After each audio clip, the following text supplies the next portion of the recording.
सध्या तर शनिदेवांनी आपल्यावर इतकी कृपा केली ना, आज तर काहीतरी वेगळंच घडलं होतं. तर रोजच्या सारखं निघालो होतो ग्राउंडला. सध्या तर ऑफ सीझन आहे, पण तरी पण आता वर्कआउट करायची सवय लागलेली, म्हणून ग्राउंडवर जाऊन थोडाफार वर्कआउट करतो. पहिलं तर लायब्ररीमध्ये जाऊन हृदय शेटला ग्राउंडवर घेऊन आलो. ग्राउंडवर आपले सगळे मेंबर रनिंग करायला तयारच होते, म्हणून डायरेक्ट गेलो मग 2.5 किलोमीटरच्या राऊंडला.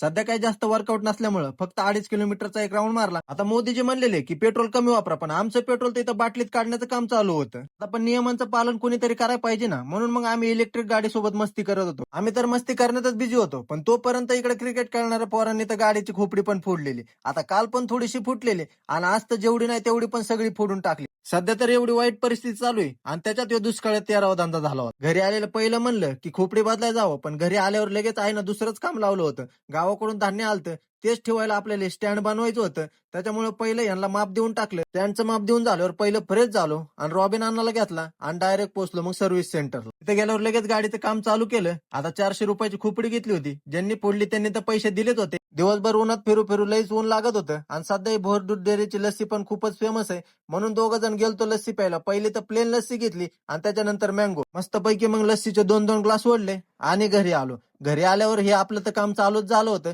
कारण सकाळीच काका आपलं माप घेऊन गेले होते. काम तर लय फटाफट चालू झालं होतं. तासाभराच्या आतमध्ये तर सगळं स्टँड करून मोकळं झालं होतं.